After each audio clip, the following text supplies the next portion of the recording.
Pamang story.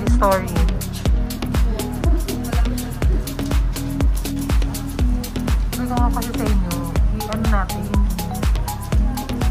i-tawag dito.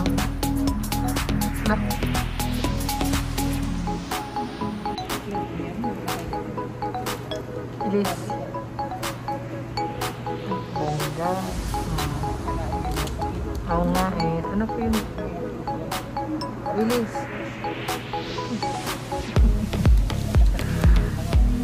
Ano naman ito mga to? New Year goals.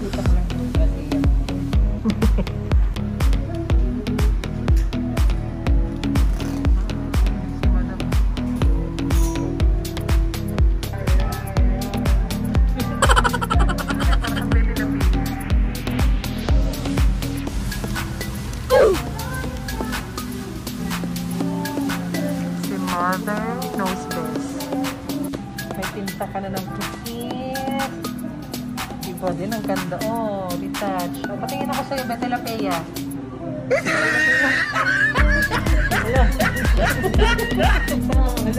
Malalaki. Oh. Ganda. Patingin na. Ay, nataray.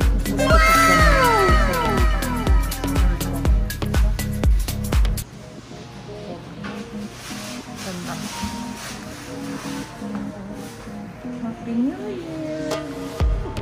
Ano mo masasabi mo mga mamshi? Maraming salamat mga mamshi. Maganda siya ngayon. Mas ano ko siya ngayon. Best mo? Oo. Isa yung nakara. Ganun pala dapat.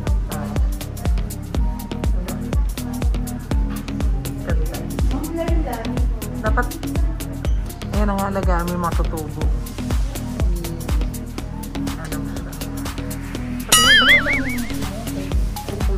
Patingin. Mas maganda ba siya ngayon? Mas napapal siya. Okay mo. Ayan, mas okay yan siya ngayon. Magpa-brush studio ka para maganda yung tubo. Ayan, di ba? Tingin. Ganda ka? Wala, di nga. Oo, siya ngayon. Oh, di ba? Picture ko. 1, 2, 3. Okay. A few moments later. Hello mga mamshi. So ito tapos na kami ay puro pa pala kami pintura sa mukha. Tapos na kami magpa-retouch ng aming mga kilay. So nandito kami ngayon sa shrimp packet. Magla-lunch pa lang kahit merienda time na. Ito pala yung mga kasama ko.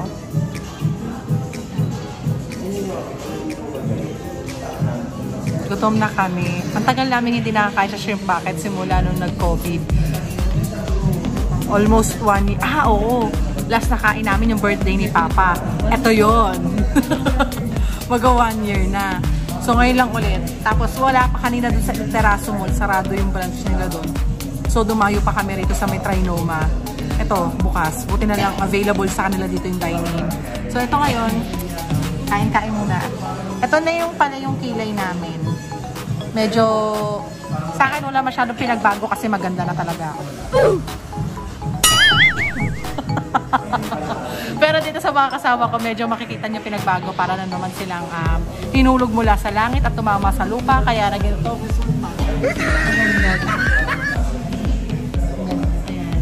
Tapos yung kay mama ngayon, ang pinagkaibahan, kasi sa kanya, etching, di ba? Sa amin ni Ilis Kashmir. Sa kanya, kasi last year, ano lang sa kanya, stranding lang yung ginawa. So ngayon, nag-request ako kung po pwede bang lagyan siya ng shade. So maganda ang resulta. Ito yung itsura niya ngayon. Ginawang pichong.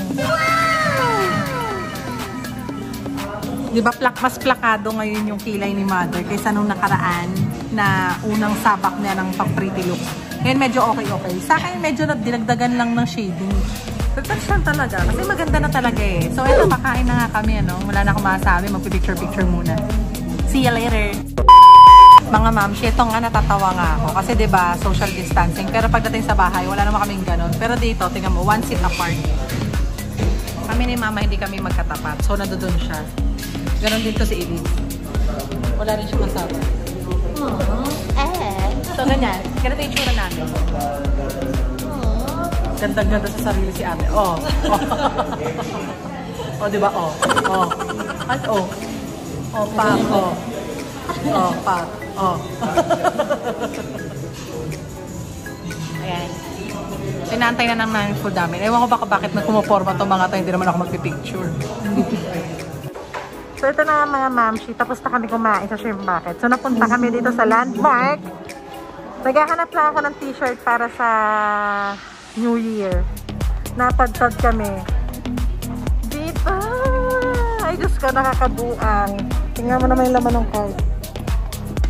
O, dito. Yan, napabili ka na kami na kung anik-anik. O, di ba kasi hindi naman dingit sa palaman nyo na kami ay malapit ng lumipat. So, nag-iisa-isa nagkukunti-kunti na ako mamili. So, ayan na mga mamsi. Mamimili na sila ng mga pakaldero-kaldero. Ayan. Si mamsi aso. Kasi sira na yung takarina mo sa bahay. Ayan. Hindi ko alam kung bakit kami napunta rito sa mga kettle-kettle. Ayan si madam. Naghahanap siya ng takore.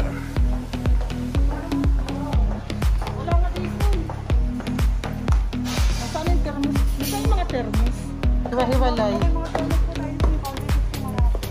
Mga takuri na doon din. Takuri po. Meron tayo po. May mga color-color. Takuri. Wala na. Yun na lang. Hindi na po yung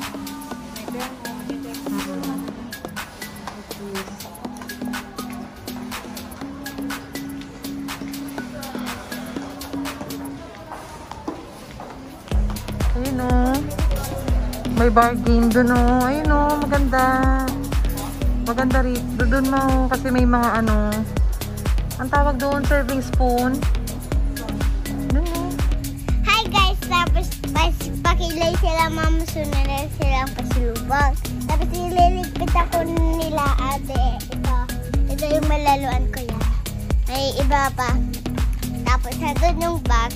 Liligpit. Wait lang guys. So, hello Mama Mamshi. So, ito nakauwi na kami.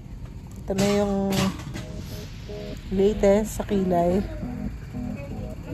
As usual, magkaka-oil-oil pa rin naman din daw to, sabi doon. Katulad pa rin nung first naming pagpapatats kay Pretty Looks. Mag-oil-oil siya for 3 days. And then, mas kakapal pa. Pero after nun, mag-fade din. So, mag-apply lang tayo mamaya ng ointment niyan. May ointment naman for the kemerot-kemerat. Ayan. Ganda, diba? Plakadong-plakado.